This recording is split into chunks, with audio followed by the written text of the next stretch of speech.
Hi, everyone. I'm Bill Arning. I'm the director here at the Contemporary Art Museum, Houston. And it is a really great pleasure to welcome Sarah Thornton here tonight. It's great to be here. Her books, 7 Days in the Art World and 33 Artists in 3 Acts, are really kind of unique documents in presenting the history of art of our time over the last, I guess the beginning research project was 15 years ago now, or? I started researching 7 Days in the Art World in 2003, but the first scene is set in November 2004. November 2004. So the timeline of 7 Days is 2004 to 2007, and the timeline of 33 Artists in 3 Acts is 2009 to 2013. Okay. So this is a period of great change and a lot of focus on the art world and a lot of discussion about the values of the art world. So this is a period that it's really incredible to have documents of. And we'll talk a little bit more about what primary sources are and why they're important and what their evaluations are. And we're gonna have a lively discussion, but I first asked Sarah to read a couple sections for those of you, for those of you who've already read the books, to sort of refamiliarize yourself with the intimate first-person tone of it all, and then also for those of you who haven't read them, to also give you a taste of what these books are about. Thank you so much, Bill. And I must say, I'm really thrilled to be here. It's my first time in Houston, and I'm going to be whizzing around the art institutions and capturing a glimpse. Is this working? Sorry. Hold it closer. I'm so sorry. Sorry. Okay, so well, Bill just asked me what would I like to read, so I had to think on my feet about, just some of my favorite quotes. I mean, I think I interviewed 130 artists for this book titled 33 Artists in 3 Acts, and actually there's only 29 artists in the book. And so I was able to be very choosy, and one of the biases of the book is that it's biased towards people who were open to my type of research, willing to sometimes be vulnerable, talk about things that are a little bit taboo or certainly not talked about regularly. And so I just thought I'd take 2 snippets, both involving a conversation between 2 artists. And so one of the pairings in the book are Caroll Dunham and Laurie Simmons, who are now in their mid-60s.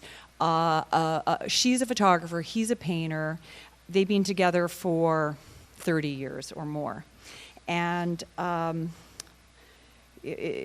I'll just read a couple of paragraphs from one of their many scenes, because certain artists recur.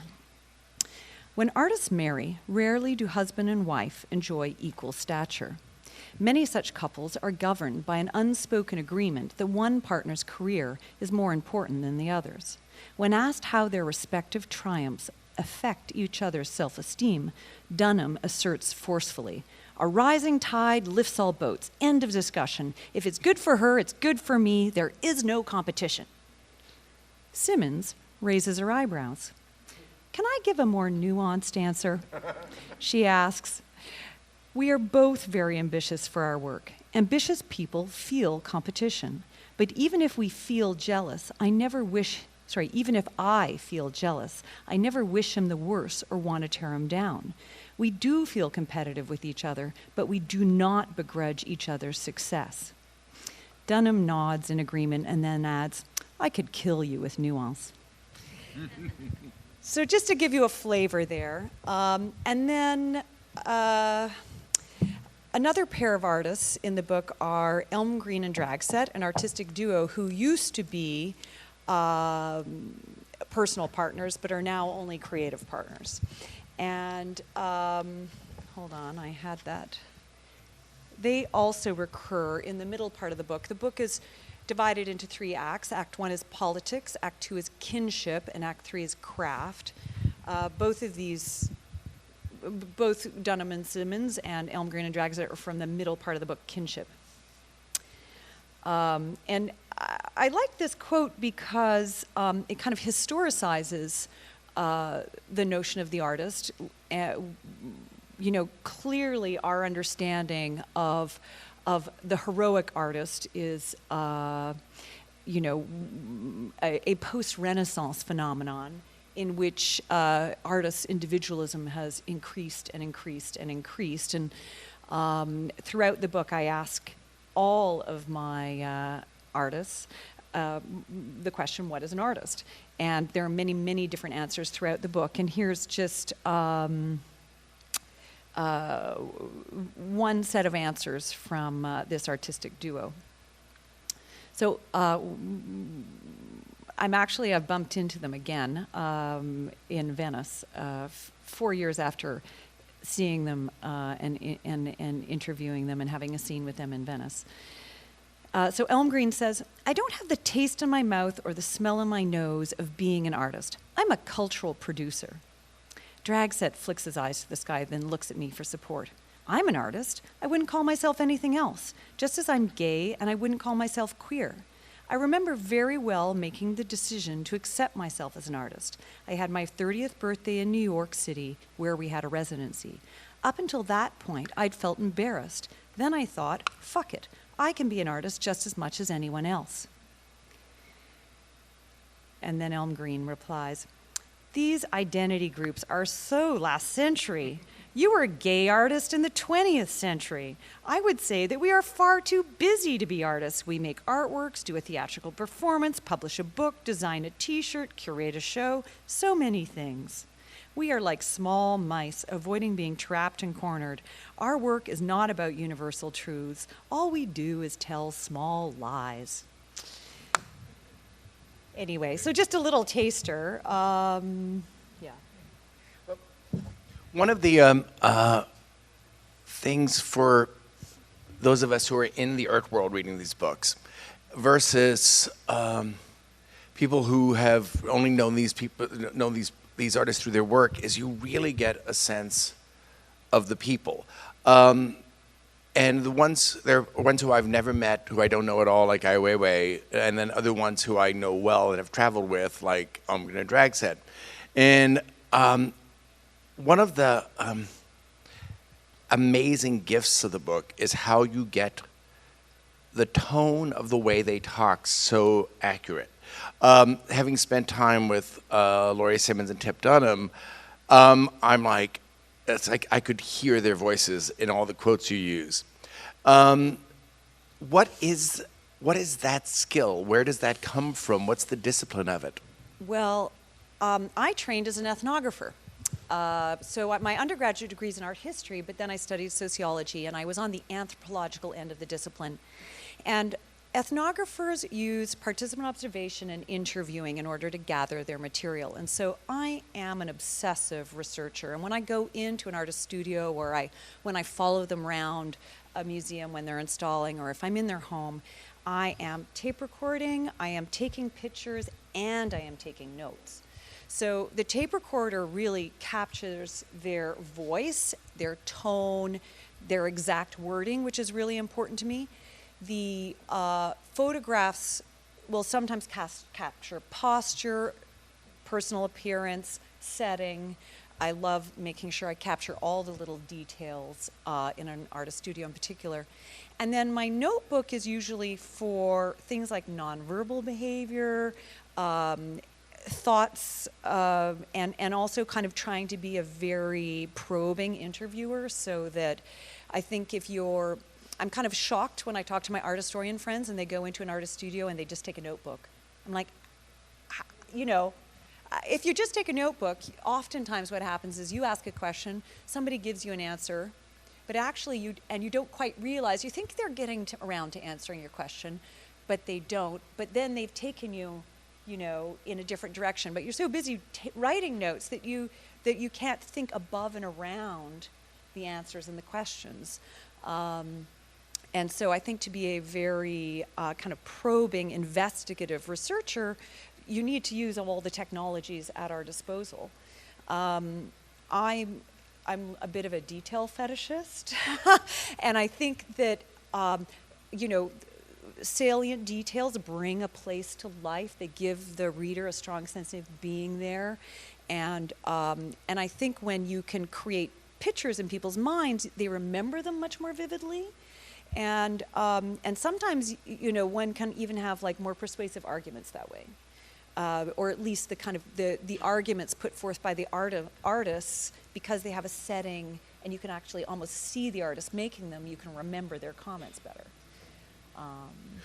I'm an obsessive lover of documentaries about artists. And when the Gerhard Richter painting film came out, there's that moment when he starts being angry with himself for having said yes, and is like, I don't know why I let you in here. Painting studios are magic, and when you're here, there's no magic. And he yells at the filmmakers. When you talk about arriving with the notebook and the camera and the tape recorder, isn't there that fear of scaring the prey? Completely. Yeah. And actually, sometimes they do look terrified. and I think there are lots of strategies for trying to put them at their ease. I think that people who've read my work understand that I'm not out to get anyone, that I'm just concerned to get it right and understand their point of view. It doesn't mean it's uncritical by any means. There are various moments in the book where I have kind of tussles with artists, trying to, get them to talk about things they don't want to talk about, or think about things that they'd prefer not to. I mean, one example is Cindy Sherman. I've been a fan of her work since I was an art history student. And when I decided to write this book about artists' identities, kind of interrogating the social and professional role, she was very high up on my list, partly because she appears in her own work. And I just thought that's, a very interesting thing to think with. But she doesn't like giving interviews. And when I first approached her, she said no. And actually not, and she said no with a great deal of knowledge about me, because as the Metro Pictures staff member kind of cut and paste sentences from her email into mine, she said, oh yeah, she wrote that book 7 Days in the Art World. I like that, but I have no interest in talking to her. It was like really, like, it wasn't just like, I don't know who she is and I don't give interviews. It was like fairly specific.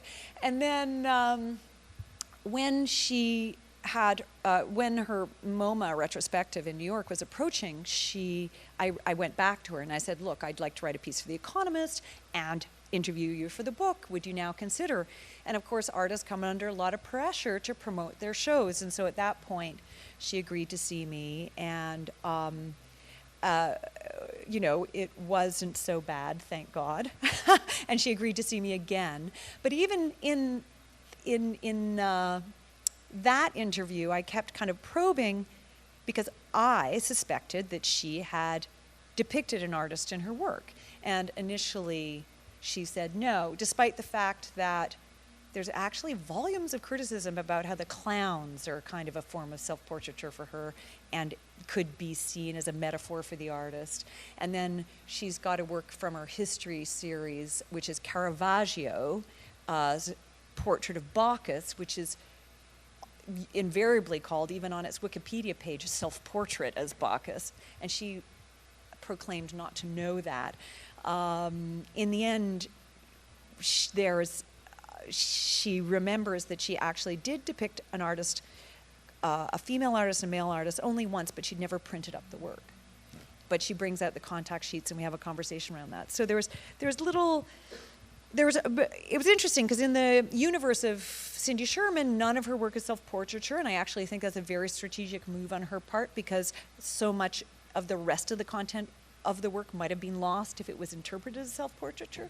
But I was kind of interested to kind of go against the grain and say, well, what if we look at this work as self-portraits? What does it say about artists in general and her as an artist in particular? Cindy's also famously one of the nicest people in the art world, and wildly generous to us. And this was the museum where she had her first one-person show in the downstairs gallery. And we had the 65th anniversary a couple years ago. And I tried to make it as easy for Cindy, who I've known since she actually was on the committee that gave me my first job when I was at White Columns, a long time. And I said, Cindy, can come to your house and you can talk for 20 minutes about what you remember about doing your first museum show. And I had gathered other stories, like who she had driven down here with. She had come here with Nancy Dwyer and Helene from the gallery, and they had driven a van, and they apparently stopped at every thrift store between here and New York to buy more clothes that she could wear for costumes. And I had all these stories. And so she's like, and she's so nice about it. She's like, oh, well, Bill, I can barely remember that show, and you seem to know more stories already, so why bother? And I was like, I got it, Cindy. There's, and also with Laurie Simmons, when I was getting ready, knowing you were coming, there's a lot of talks you did when the hardcover came out that are on YouTube, and I was watching those. And there was a talk, I believe, at the New Museum with Laurie Simmons and Massimiliano Gianni. And Andrea Fraser. And Andrea Fraser, who I love. And but she starts giving you trouble about talking about her as a cook and about the food thing. And it's true, if you're with Laurie, there's always the food comes up, and she denies this. It's like, and she kind of goes after you in the interview, and you're so nice about it. You're like, well, there's, every time I've been to the house in Connecticut, there's been food being made by you. Well, and also whenever it's so funny actually, and I do think this is very gendered. Often when you do a studio visit with a male artist, you're lucky to get a glass of water, and you're much more inclined to be offered hot tea, cookies, matzo ball soup. Actually, in the case of Laurie Simmons, she's a bit of a classic Jewish mother in that regard. She does not want you to go hungry. Yeah, I mean, I think that. There are various moments when the artists maybe wouldn't want to present themselves in the way I present them in the book, but I think that they recognize themselves there. Yeah. So I think with that's part of Laurie's character, but again, she's like, but I don't want my credibility as an artist undermined, and I identify with that and understand it. Gabriel Orozco is one of the other artists in the book. He read it in manuscript form and then shot me an email. He really liked the book, and one of the things he said to me in that email was, "We are all portrayed in our underwear. At least some of us get to keep our socks on." So there's no point in it being a hagiographic, glorifying thing. It'd be nauseating to read. It would be like PR. I wanted everyone to be like a grounded, real human being, engaging, flawed, but someone with whom we can empathize. Even some of the more difficult characters in the book, like Jeff Koons. Yeah. Well, but the training as a sociologist.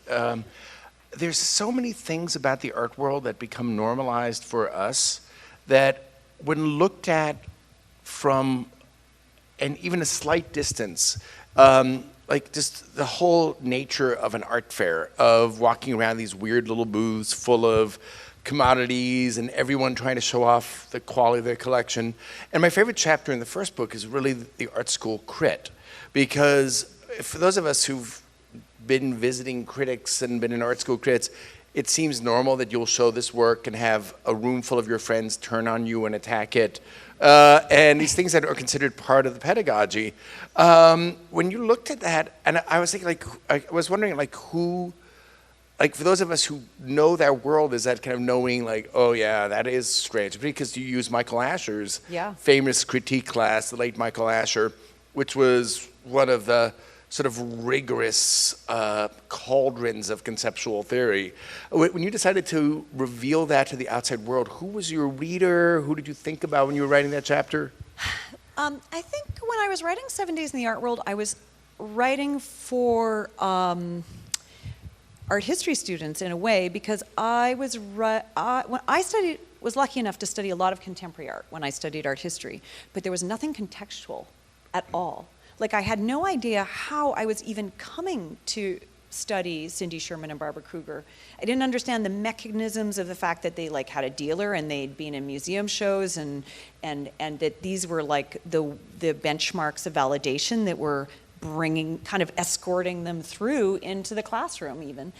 And I studied art history in an art school, but I'd never been in a crit class. And I was roaming around Los Angeles. I decided in advance that LA would be the location of my art school chapter. In 7 days is structured around events. So I was looking for an event, and it just seemed to me that Michael Asher's class was legendary. It had been going on for over 30 years, and most importantly, it was this marathon class where the conversation wasn't over until it was over. And this class started at 10 a.m. in the morning and ended at 1 a.m. at night. And it seemed to me like the perfect antidote to the chapter that precedes it, which is the auction. So, you know, in the auction, there are like amazing, important works of art flying by in 23 seconds, selling for, you know, $1.5 million. And in the crit class, there's 3 small bodies of student work being discussed for 15 hours. And, you know, 7 days in the art world is very much a kind of about the squabbling subcultures of the art world that have completely different perspectives on art. And so, you know, a lot of people who are regularly in an auction room have never been in a crit class, and a lot of people who've been in a crit class have never been in an auction room, but they're both actually integral parts of the larger art world. And actually, the origins of 33 Artists and 3 Acts are in that chapter, because that's the first place I start asking the question, what is an artist? And as an ethnographer, if you're met with resistance and disdain and like sneers, if a question is met with that kind of a reaction, you think, oh, I must be onto something. Yes. And I started asking the chapter that question there, and I remember really distinctly, you know, a curator with academic connections who should have been able to kind of tackle the question, said to me, oh, you know, your questions are almost tautological. You know one when you see one. And of course, an ethnographer then would ask, well, what does an artist look like then? You know? Yeah. And of course, we know there's nothing like a uniform, but you walk into an opening, and most of us who are insiders to the art world can make pretty solid guesses on who's the artist, who's the collector, who's the curator, who's the dealer, you know. Yeah. Of course, some people dress across type, but you know, it's not that hard, says the artist over there, or laughs.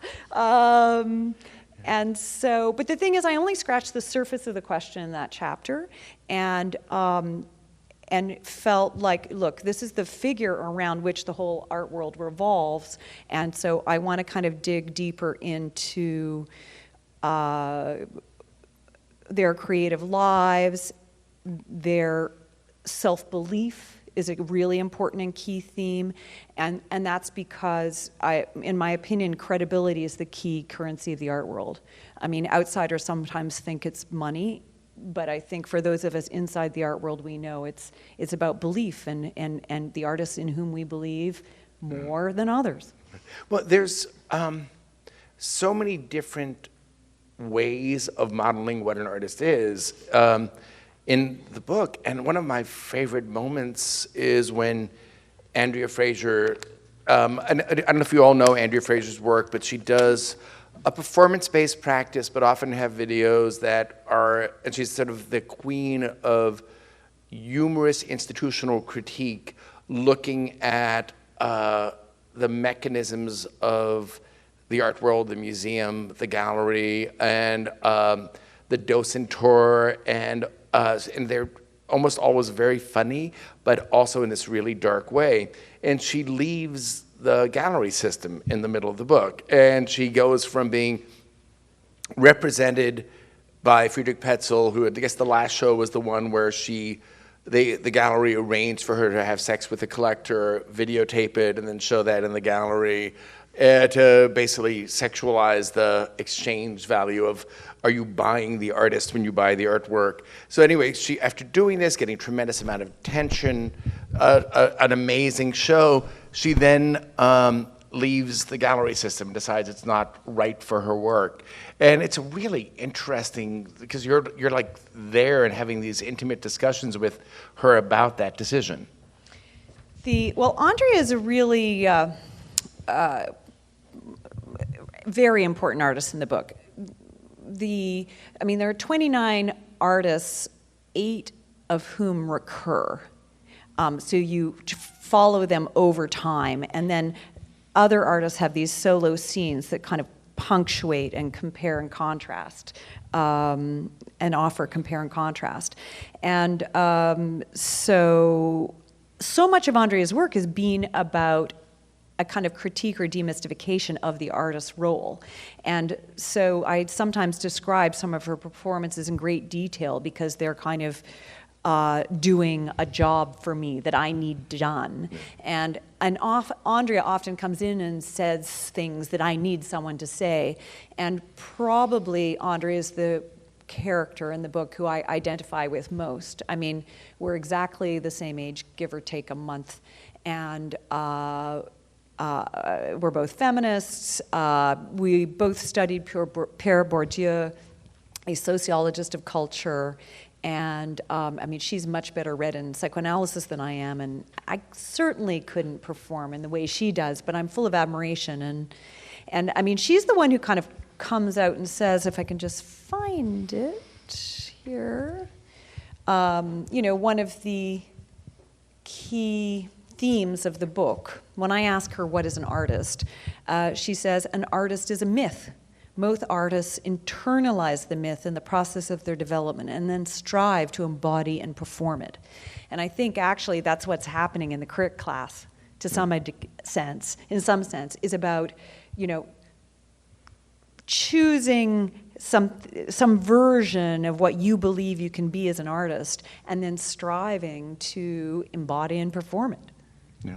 Even to the point of death sometimes. Like everyone in New York was talking about the Dash show that opened at the Brandt Foundation and just his desire to embody this role and the way in which that killed him, Along with the drugs. The drugs, yeah. No, the drugs were part of the myth he was trying to do, yeah.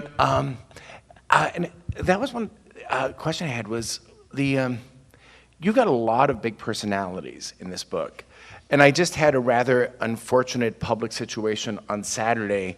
I was sharing a stage on a symposium at MIT with the great conceptual artist Lawrence Weiner. And I have tremendous admiration for Lawrence, met him several times. You don't want to share a stage with an octogenarian legend who tends to make these oracular pronouncements that the audience applauds wildly for, that you can't argue with or get around in any way, shape, or form. And I was thinking, it's like that's a lesson every young museum person needs to know is don't share the stage with those sort of legends. But you share the stage with a lot of very big personalities here. Were there any sort of famously hard ones, or? It's funny actually, because I don't feel like I'm on the stage with them, I guess. I'm obviously with them, and I'm interested in their performativity, and most of the artists in the book would not see themselves as having a persona. I'm kind of investigating their kind of public selves, although a few of them definitely do have a persona. Jeff Koons and Mauricio Catalan probably, and maybe Marina Abramovich being the key figures in that regard. But luckily, I didn't quite have to share the stage. I'm really happy to sit back and watch them perform, and I'm happy to, although I do get into little tussles with him, and with Koons in particular. He's so slippery, and he has such abstract jargon that he kind of trots out in response to any specific question.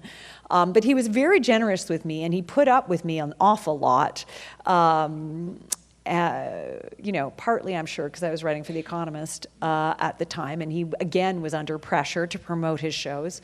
So I like to take a kind of non-judgmental position where they can hang themselves if they like or not. But I feel like I'm still slightly in the shadows. Yeah, years ago, I was having dinner with Marilyn Minter at the Odeon, which sounds like the wind-up for a joke. And it was right before Jeff Koons' Made in Heaven series was about to debut. It was about 5 weeks before the opening. And the entire art world was talking about that Koons was making this porn movie with Chicholina. So, I don't really know him. I had met him a couple of times. Marilyn calls him over. It's like, Jeff, what's this about you making a porn movie? And he delivered a fully formed essay on Made in Heaven. And I was like, he's like, oh, well, it's actually about the, about desire elevated to the point of reification. And it was this thing. And I'm like, and he gave the 3-minute speech about what Made in Heaven was going to be and why it was not porn and why it was important. And he walked away and Marilyn's like, he just read us his press release. And I'm like, yeah, totally. So it's like the ones who are good at controlling their public image, it's so interesting to see the way the way that dynamic moves through your objects. I mean, a lot of people, I think, are very frustrated with his public image because it comes across as very artificial. He doesn't deliver kind of emotional authenticity. He's too shiny, like a Celebration Series sculpture, and one wants to feel the rough edges on occasion. I mean, I think that Ai Wei Wei is pretty incredible in the way that he can hold forth and think on his feet, and there may be PR involved. Obviously, part of him is a kind of activist politician, and he is campaigning, and that is very much part of who he is. But he is remarkably able to deliver what feels like an authentic performance just for you. And just to give you an example, when I asked him what is an artist, and of course he gives like 3 interviews a day, and he's usually quick off the mark, because that question's not your typical question. He paused, and then he just started telling me the story of his father, who had been trained as a painter, but then being imprisoned by the Chiang Kai-shek government and had no access to materials. So while in prison, he became a poet. And as it happens, wrote like landmark poetry, which became taught in Chinese middle schools. But then he fell afoul of the Mao government and was sentenced to 18 years hard labor in a remote province of China, which consisted actually of cleaning latrines. And that is where Ai Weiwei grew up. And so from the age of 18 months until basically he was ready to leave home, he lived with his parents in a situation where his father was spat on and considered like a kind of vermin enemy of the state. And so he tells me this story, and it was actually very moving, and if I could find it quickly enough, I don't think I can. But anyway, so then he finishes his kind of long story, and then I say, so does that mean that you think an artist is an enemy of the state? And he pauses, and he says, I think an artist is an enemy of general sensibilities. And that is a wonderful kind of romantic avant-garde definition of the artist. And the thing is, it might be hard for a New York artist or a Houston-based artist to be an enemy of general sensibilities. I mean, where the hell are they? We live in a pluralistic culture. There's a lot of sensibilities out there. Where's the general one? Yeah. But when you live in a non-democracy without freedom of speech, in which there's a massive amount of control of the media, there is actually a general sensibility out there. There are official party lines. And so Ai Weiwei can kind of credibly inhabit this kind of romantic, artistic position that an artist in America could no longer inhabit. Well, and, we were talking on the phone before this, getting ready for this, and I was saying, yeah, I kind of had that feeling like, oh, I never needed to hear anything more about Ai Weiwei again, I felt there was so much out there. And you were pointing out that the sections about him are over a period of time when he goes from being an obscure figure showing in specialty shows about Chinese art to suddenly being this household figure, taking on a larger than life. And you were saying that since the publication of the book, 3 more acts have happened in the Ai Wei Wei saga. So you're like, and you were looking at this as a historical document that when we have no idea how we're going to be looking at Ai Wei Wei in 20 years, whether there's going to, when the particular circumstances of his imprisonment and silencing and then reemergence are ancient history. When you talked a little bit about producing primary history and about the what the pedagogy of art historians is and how you want this book to be used. Well, I mean, I think that ethnographic research methods should be taught in art history departments nowadays because the vast majority of students are interested in contemporary art. They're writing their theses on contemporary art. And so the material's not in the archive, and they're not actually even studying history anymore. So what an important contribution could be is their contribution to the archive. And I do very much see my books as a kind of history of the present. And I hope that, 30 years from now, an art history student can pick them up and go,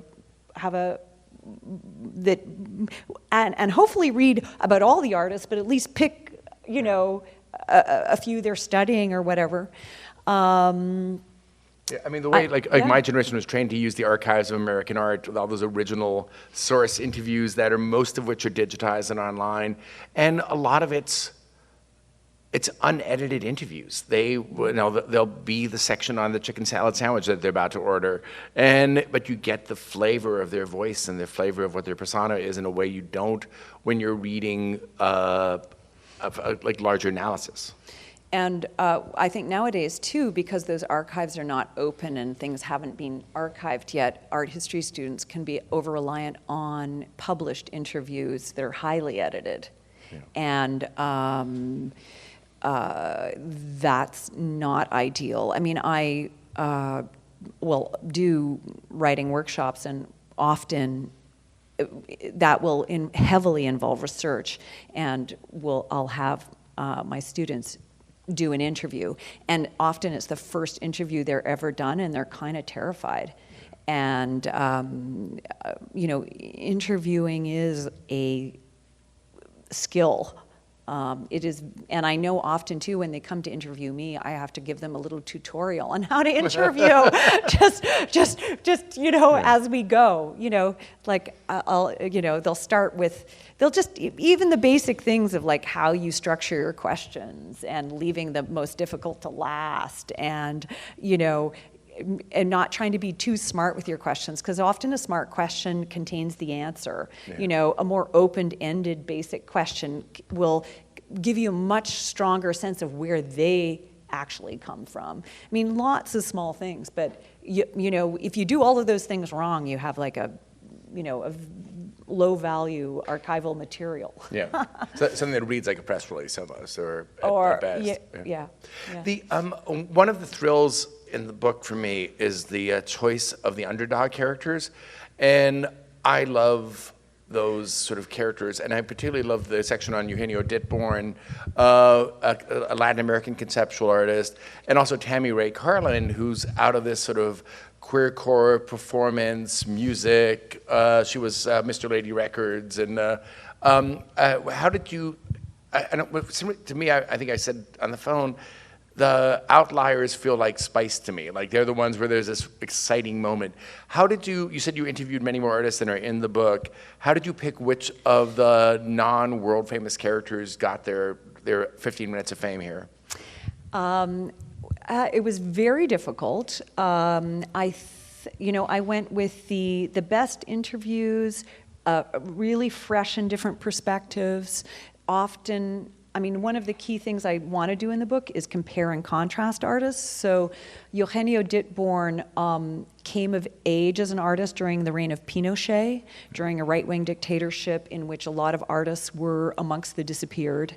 And it was really interesting to see his strategies in contrast to someone like Ai Wei Wei, who is in a communist dictatorship of the people.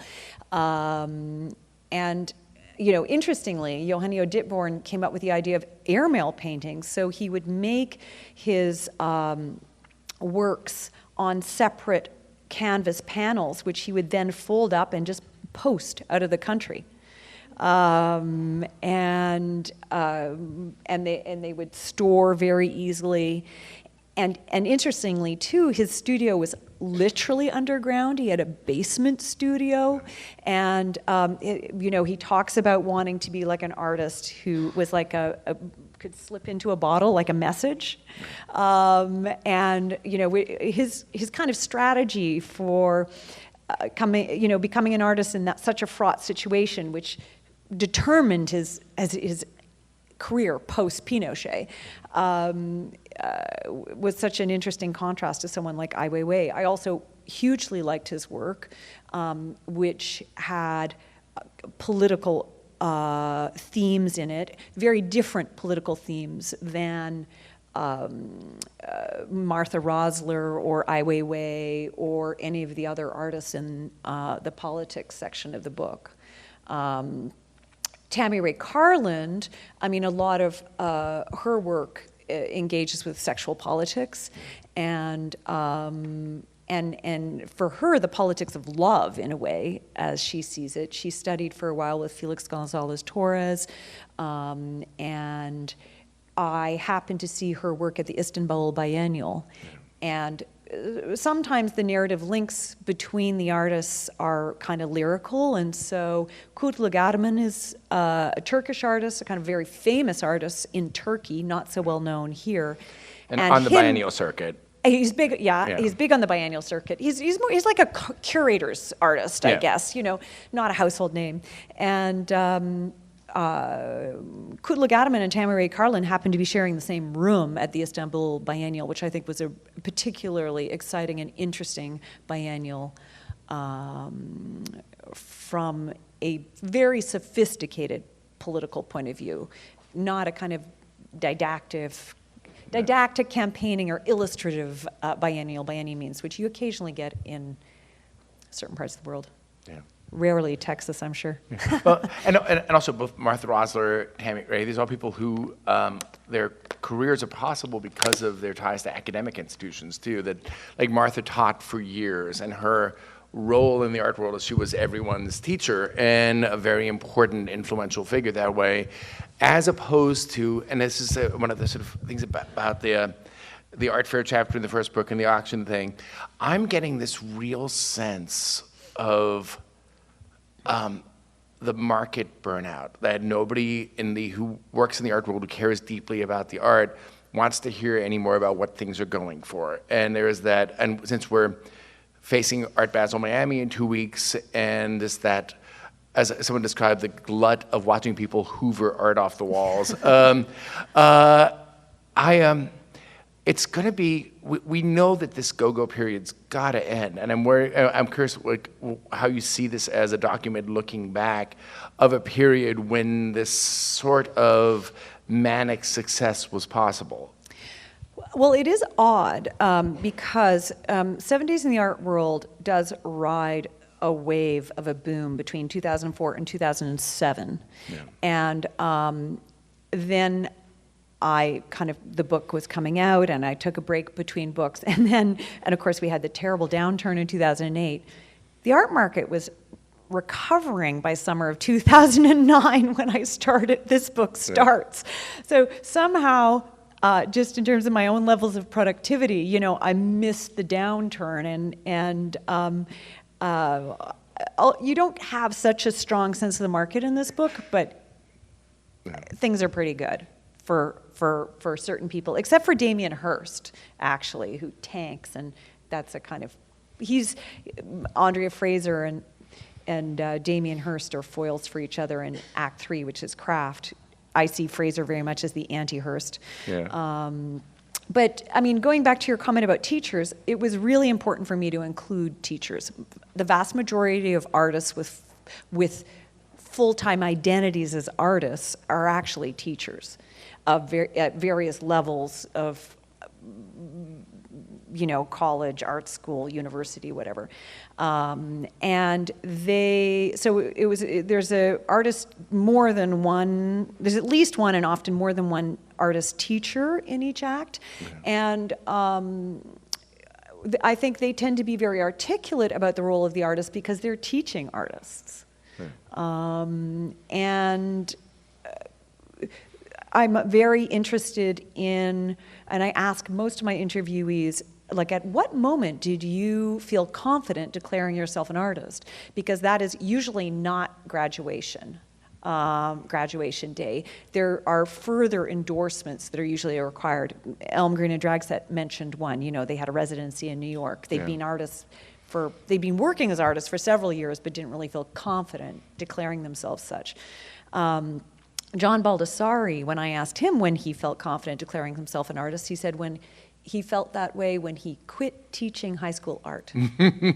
Which is really interesting, actually, because high school art teachers are have a very different status to college artist teachers, right? You teach in art school, you're teaching artists. If you teach in high school, you're teaching kids who could be anything. That's the art class. And so I'm one of the things I kind of try to chart out is moments when an artist is socially perceived, I guess, by the larger culture or even by their parents to be an artist, and when they're not. And so that's what led to my key themes. So one frontier does appear to be, are you an artist or are you an activist, didact, illustrator, politician, And another one is, are you an artist or are you a craftsperson, a kind of designer of luxury goods, or, that general way of thinking. And then with the kinship section, it really had to do with gender, which has been a very important historical divider between being taken seriously or not. And so that gets explored there. Yeah.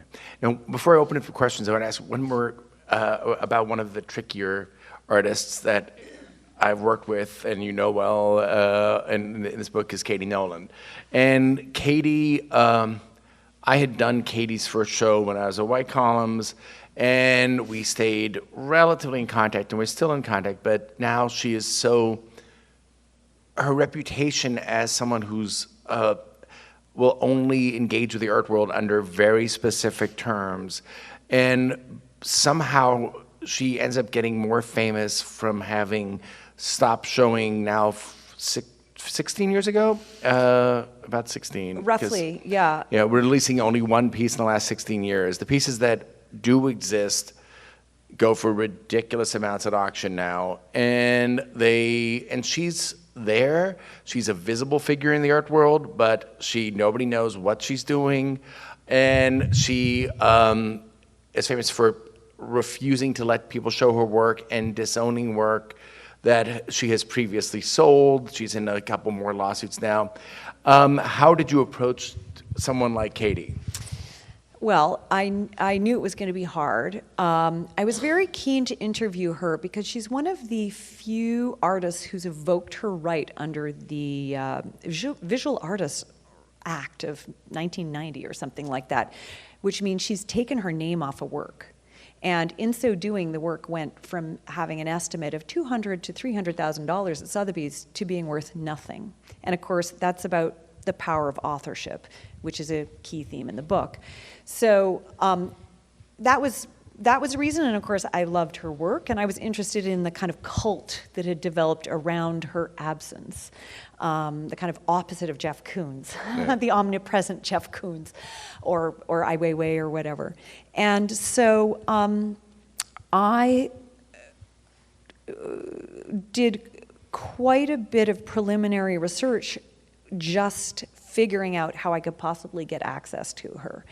And one thing I discovered was that she was fairly obsessed with the market for her work and where the sculptures go, and when they were changing hands and things like that.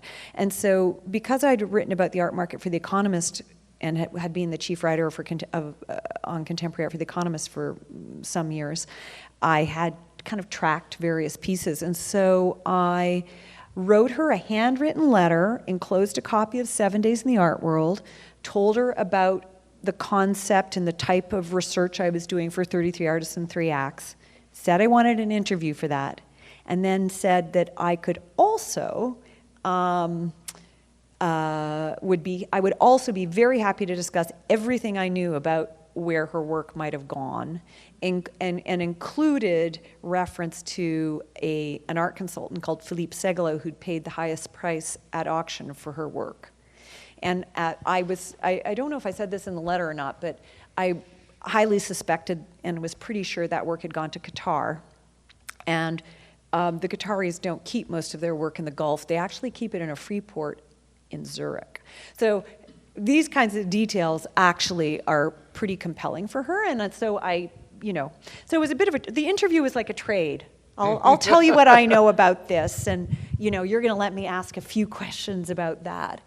And on that particular day, she was in a very chatty mood and seemed really pleased to be there. And I'm going to choose my words fairly carefully here. Well, I'll just tell you the story because it's in there. Basically, we were sitting in Pain Quotidien and just having our conversation, and a woman with dark glasses sat at a neighboring table. And at that moment, Katie stopped talking. And the vibe was so intense that lady actually got up and left that spot and went and sat at another table. And Katie also told me that the FBI tapped her phone, and there were a lot of details like that suggested a certain kind of psychological situation. Yeah. Well, and Katie's act of refusal of leaving the art world, there's a lot of artists that kind of hero worship her for that. And the same way when Lee Lozano quit the art world, it has been interpreted as a feminist gesture, as a political gesture, and when the last lawsuit, which got a lot of press, where there was a outdoor piece that had been repaired and it was going to come up at auction, and she was taking her name off of it. And I remember just looking at Facebook, and there's Kathy Burkhardt, one of the great artists, saying,